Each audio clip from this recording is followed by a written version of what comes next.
Welcome back to the Makers of MidCity podcast. I'm your host, Clark Dunn. And I'm Nadia Niakossary, Head of Development for RCP Companies. And today we have the opportunity to sit down with Adam Dean, the talent buyer and production manager for MidCity and the camp. Thank you so much for joining us. Right on, yeah. Yeah, so talk a little bit about your role and what that kind of typically looks like on a daily basis here at the camp and at MidCity. Right on, yeah. So as talent buyer and production manager, it's a lot of emailing and scouting out artists and getting some shows set up for the different properties and events that we have in the district, mostly here in the district in camp, and making sure they run smoothly is pretty much what it is. Yeah. And so was your prior to joining on with the RCP team and kind of handling this talent buying and production of all the music that happens here, were you already in the music kind of scene, or kind of what was the transition from your prior experience into this role? I was not. I actually was still at college in Auburn. I graduated, but I was still there working in a restaurant. And I got the opportunity to come up and be a part of the happenings here musically, a newfound music interest in Huntsville and what music could do for the city. And I've been a musician personally. I think, most people that work in music business have played an instrument or a song or something. I've yet to find someone that doesn't play any instruments but works in the music business. So I was doing that, obviously love music, and I got the opportunity to come be a part of the business side of things and learn. And that's what we've been doing for the last 7-8 years, I guess now. Mm-hmm. Yeah. And so Nadia, talk a little bit about, RCP as developers, as real estate developers. Music isn't necessarily an arm of that people think of, but you're developing talent. Talk a little bit about kind of the need that RCP saw and kind of this role that Adam fills, and kind of how that's furthering the mission for RCP. Yeah. So we harp a lot on this podcast about our soft layers at MidCity and all of our developments. And music is a big part of that. One of the very first business to stand up in MidCity was the camp. It opened in August of 2017, and it opened with a music festival. And the whole idea around the camp was a place, all it was in 2017 was a stage, a bar, and a coffee shop. And I mean, obviously it's evolved a lot since then, but the idea was to have people come and hang out for live music, have a drink, have coffee, and watch as MidCity comes out of the ground. And as the camp started evolving, we wanted to kind of form what our mission was there, and we wanted to highlight artists with original music. And so it is a little unique that a real estate developer, has a hospitality arm, and part of that hospitality arm is music production and artist development. And so Adam fills that role of being that direct contact between us and an artist who wants to perform on stage, and making sure that the day of event runs smoothly and seamlessly with our audio guys, our visual guys, if we're live streaming. And so as the district has grown, we've done more festivals, and he's been working with Grammy award-winning artists, and it's been a cool process to watch. And you talked a little bit about just that developing artist. And so a lot of the talent that you look for, that you're trying to attract to come to the camp, is singer-songwriters with their original music. Yeah. What was that process like when you first started trying to find singer-songwriters? And has that process become easier as the camp has also become more established? Well, it's also bands as well as singer-songwriters. Okay. Singer-songwriter is actually tough for the camp because it's a bar and it's quieter. So we've done it, and it can be done, but we do bands mostly. And the process, I mean, it was a bit natural for me because I love music. So I would, have several friends that play in town, and so go spend time with them, go to their shows, go to house shows around town, and just keep up with what's going on in the community. And I'm like, hey, we've got a stage over here if you can come play. And we just started doing that, and it takes time. It's not an instant thing. So it's over the last several years, I would say, since after COVID, it's really started to feel like an established place in town that hopefully everyone views as a place that supports original music is the goal. Yeah. But it takes time. So you just, and artists are doing their thing in town. They're writing their music and getting better. And as Huntsville's growing, they're, those artists are getting better, and it's really cool to watch. So and we've gained more. We have more now, than we did 4 years ago. So yeah. Which we call our camp alumni. Anybody who's performed at this on stage at the camp are part of our camp alumni, and it's cool. Like Adam's saying, Adam's also a Huntsville native, and we know a lot of local artists in our scene who we've brought on stage and supported their talents as they put out new music. Well, what's cool is that people hit us up now. We've gotten contacted by different tour managers and artists who are regionally maybe going on tour and want to perform at the camp. So how do you get to choose who gets on stage and who doesn't? And like, how do you filter between all, because I get those from the submission form of the artists. Yeah, we get a lot of people that hit us up. we do, and we can't, which is great. It's great that we have more artists than days that we can fill.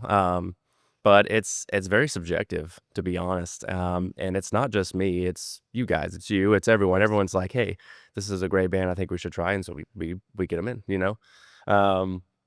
so the process is really subjective. It's hard to explain exactly, Yeah, because the genres vary. We have and art is art, some people say, oh, there's good art and bad art, but art's art, and it's so the subjective part can be a little tricky, but it's I always look at it as the artist should benefit from the show. So you don't want to put someone on there that's too young or maybe not ready, or especially if there's other great venues in town they could play first or go to. So you just want it to be successful all around.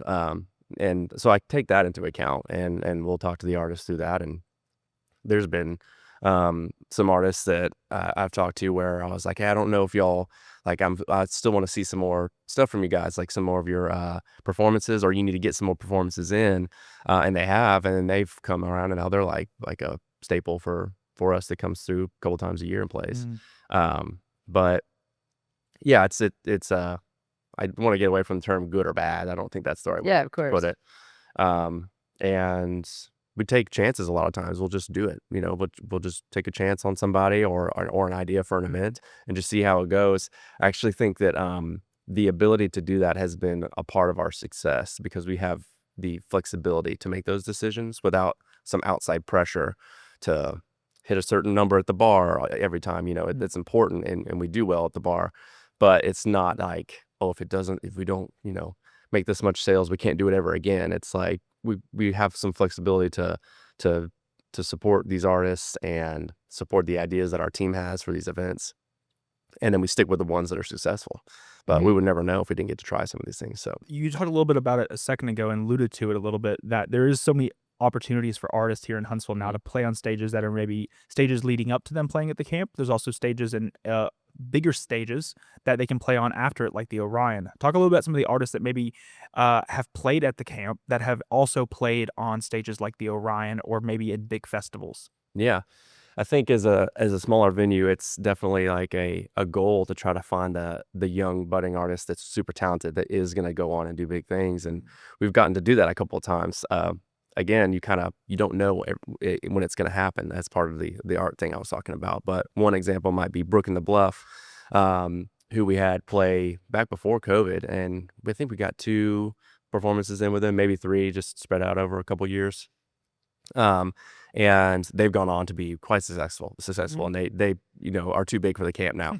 I believe they played Mars last year, actually, which is pretty cool. So seeing them when they were really young at the camp with a bunch of kids around the stage watching them perform, and then now they're on a professional tour and have a really solid set together. And I went and watched them play at the Orion, or at Mars, sorry, and it's really cool. So yeah, it's a cool thing, and especially from your perspective, having those conversations with these bands and these artists via email to then them actually coming in to then now seeing them somewhere else is like, oh wow, it's like a full circle kind of moment. How does, when you're looking for talent, how does it differ for festivals that happen here at MidCity, like Whistle Stop or whatever it might be, to events that are specifically at the camp? And how do you find artists that fit maybe one or the other better? It's very event dependent. It depends on the day. Is it a holiday? We'll oftentimes at the camp try to follow suit with what's going on at the Orion. We know lots of people will be coming in for those shows, and hopefully can provide something entertaining for people to do beforehand and after. So if they have a jam band weekend going on, we'll be doing some lots of jam band artists at the camp and try to give that crowd a cool place to hang out. And I think MidCity's goal as a whole is to do that, so we can do that with the artists as well. And when it comes to festivals, one of our festivals, the Camp Dam Festival, we do in collaboration with the Orion, and that one's pretty community oriented. So we'll pull on community artists and artists from Muscle Shoals for that, which seems to go pretty well. On choosing a headliner, you are looking for a draw on that. So it is important to find the artist that has the following. With the festivals, your budget's a bit bigger, so this is, kind of just common sense, but you need that artist to help pull in some people to really be an anchor for the event. And we've had people like Tank and the Bangas at Crawfish Festival who are Grammy Award nominated, maybe Grammy Award winning, who were on NPR's Tiny Desk. Wow. And then we talked about this on the podcast before too, but Leftover Salmon performed at Whistle Stop, and Billy Strings got on stage with them. Absolutely. For that show, which was super cool. And I think, I was at that Billy Strings concert when Whistle Stop was going on, and that in your ability to, partner what's happening at the camp with the music and the acts, and then that experience to then walking from the camp to the Orion, it seemed like it was the same sort of show. Like we were seeing the same show, the same kind of music and the same kind of genre. So it didn't seem like it was like, oh, we're gonna see R&B at the camp, and then we're gonna go see Billy Strings. Those would be a little bit too polar opposites. Yeah. But the way that you have structured it was a really cool.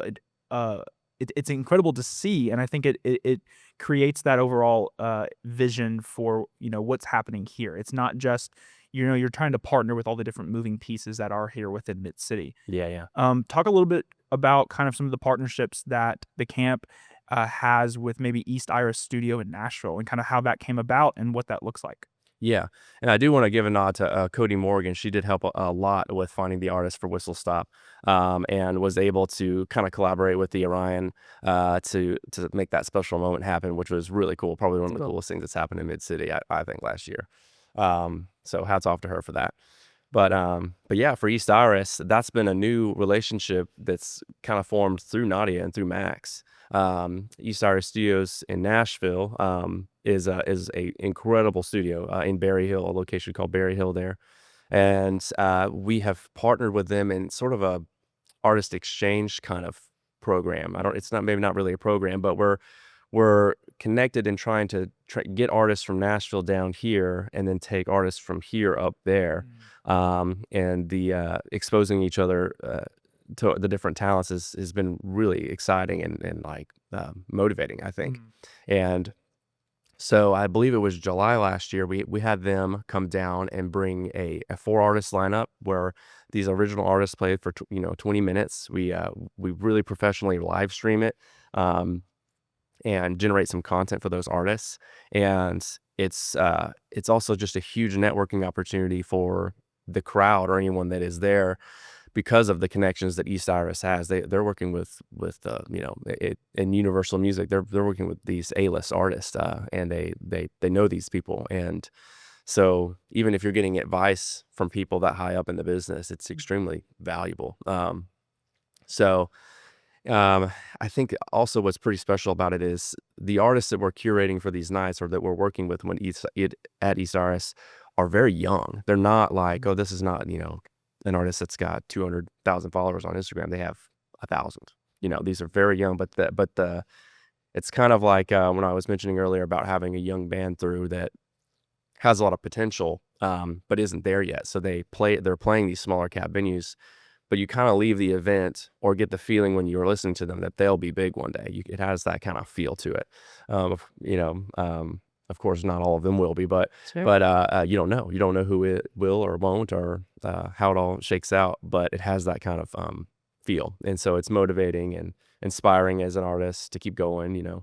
And One thing we pride ourselves on at the camp during these types of events is our artist hospitality, right? So we treat them just as at the level as a Grammy Award winning artist would come through, or some headliner artist would come through. And, we have our green room and we feed them and we, make sure that they have what they need pre and post performance. And that makes them want to come back, right? The way that we treat our artists is at the level of any tour should be managed. And all these artists will talk to each other and be like, oh, I had an awesome experience performing at the camp. Not only was it an awesome crowd that came out, we had a great turnout at that July event, but the way that our hospitality team and Adam and Octo treat the artists is a level that we're trying to make a pillar for the Huntsville community. Absolutely. And that goes through our production as well. So the camp is a bar and music venue, and the bar side's pretty strong. So we could easily just let artists bring their own sound and set up and just kind of do their own thing. But we run all our own sound there, and really take some of that weight off the artist. And maybe a young original artist that doesn't know much about how to do that for themselves, we're going to make it sound really good, and make that experience fun. And also provides like a consistency for the crowd that comes out there to hear. They kind of get recognize that it's like, it sounds really good. It's not a bar gig. This is like a venue. And on the hospitality side as well, I think music is hospitality in my opinion. So they all go hand in hand. Yeah. So the Huntsville Music Office is actually doing this artist exchange program with us, and so we took the Nashville artists. Our artists brought them down to Huntsville and performed at the camp. We've taken Huntsville artists up to Nashville to perform at East Iris in Nashville. So I want to talk about how it's we're taking this regional. Yeah. I want to take them to Birmingham, take them to Chattanooga, and do like an artist exchange tour where we hit these types of venues all across the region. Yeah, that's the idea. So we're working on that. And a lot of it's been possible so far because of the Huntsville City Music Office. They are sponsoring a lot of this and helping cover some of the costs as well as us. But to attract artists as well as export the artists we have, which they have programs doing that are incredible that no other cities are doing, or other cities are actually copying that now. And so they've teamed up with us as well with East Iris. So to make these keep going. So right now we're in the middle of figuring out how do we go regional, how do we get cities maybe to participate, other cities to participate like the music office is, and get some costs covered. And yeah, it's great because these are extremely talented artists that are getting, you're getting them in front of people that maybe they wouldn't have otherwise, or they're just playing locally, but now they're getting to travel. It's great. So, and it's incredible to see too, just that there is so many different events that take place here. And so like the stuff that you're probably planning for and like finding artists for, that exchange program, the exchange with these other parts of the Southeast kind of allows you to kind of get your eyes on even more talent. That allows you to then bring in somebody, hey, maybe they just came in for this event for the from Nashville, but maybe we want to have them at an event in 3 months that their kind of music fits really well. So it's an incredible opportunity just to kind of see the talent, like you said, grow and develop throughout their career. Actually, a really good example of that would be JT Lux, right? Yeah. He performed at the first live night. Yep. You should tell the story. Tell Sure. the story. So these live nights, East Iris hosts themselves. They started those events and they host them in their studio and have the artists perform in their studio, and they do them about once a month. And so I know Nadia and Max popped up there for one or two, and I did as well, just to go see them. And that's where we met an artist named JT Lux, super young artist, super talented, rock artist. And he has, through kind of meeting people at East Iris and performing at those nights, has made a connection with YellowWolf. And YellowWolf has a label called Samarican that JT is now signed to, and he's just exploding and growing super fast. And so it's crazy to watch a young artist that has 1,000 followers, maybe less, go, just start to be on the rise just from an interaction like that. And yeah, so JT was one of the artists of the first round that came down to perform here in Huntsville for us. And then through that, he like Adam was mentioning, whenever the Orion has a show, we try to book somebody at the camp that goes along with who's on stage at the Orion. So YellowWolf was performing at the Orion with 3-6 Mafia, and so we had a really cool super fan experience type of night at the camp before that show, where JT Lux was doing a single release. Mm-hmm. Yeah, exactly. So we had the live night with East Iris at the camp with 4 artists, with JT being one of them. And then fast forward a couple months, JT teams up to come back due to what Nadia just said, the show at the Orion with YellowWolf and 3-6 Mafia. And so we did a little pregame at the camp with JT, who was a newly signed YellowWolf artist. So YellowWolf came over and popped on stage and hyped the crowd up, and JT did his thing and celebrated his single release. And I believe that night JT went over and popped up on the Orion stage. He got on with stage. YellowWolf. He Yeah, went on so stage with YellowWolf. it's super for a smaller venue like the camp. That's exciting. Those are huge wins, I think, for a smaller venue. So where if JT blows up, hopefully he does, then it's like, oh wow, I saw that show at the camp back in 2024 when he performed to 100 people. Yeah. And to see it, JT's super talented for him to get picked up, and then all of this is happening. It's like super well deserved. But it's also so motivating for other artists that are similar, like for here, that may get introduced to somebody or picked up, or you just don't know what will happen. And it's very cool. And which happened at the live night in Nashville, when we took Huntsville artists to Nashville to perform at the live night there. Maybe I shouldn't share too much, but there was a Huntsville artist there that got exposed to and introduced to a record label there. And so they went back to East Iris after that and recorded at the recording studio after their live night. And so it's really cool to see this artist development program happening between, not just in Mid-City, but regionally. Yeah. As we were kind of rolling into 2025, and there's a lot of incredible events that are coming up for Mid-City and at the camp. What are some of these events that you're excited about with the artists that you're kind of curating now for maybe events that are happening in April, like the Crawfish Fest or whatever it might be? What are some of these events that you're looking forward to in the next few months, and kind of maybe a little teaser on some of the artists that people might be able to see at these events? Well, I don't have the info on the artist just yet, because we've got to finalize all that. But the Crawfish Festival is our biggest event, I think, that we do. Whistle Stop's getting pretty big though, so both of those, one in the fall, one in the spring, those are for sure something to look out for. But I'm also extremely excited just about the shows we're going to be having on the camp stage this year. We through the live streaming we've done with East Iris, it's really opened our eyes to how that content, how valuable that can be for an artist and for a venue. So we're looking at doing some more recording and maybe some live streaming of shows more regularly at the camp this year and moving forward. And that's really exciting to have, and maybe get some local artists, some versions of their music out there on YouTube. And again, these younger artists may not have tons of live performance video. It's kind of hard to get.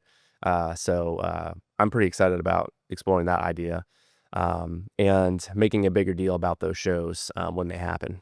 So we do a lot out there.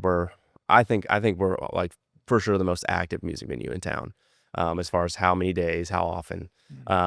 And so that's been really great. But we're going to maybe take a little bit of a different strategy this year and try to pull back a little bit on some days, but make the days that are show days a bit bigger, and see what that does for us. And I'm really excited about that. I think it's going to be, we can put a lot more energy into the layers around those shows, and make some special memories for some people out there. So I'm pretty stoked about that this year. Yeah, and it's incredible just to see how the music scene at the camp has evolved since you first started versus now, Mhm. and kind of how it's continuing to evolve as Mid-City is evolving around it.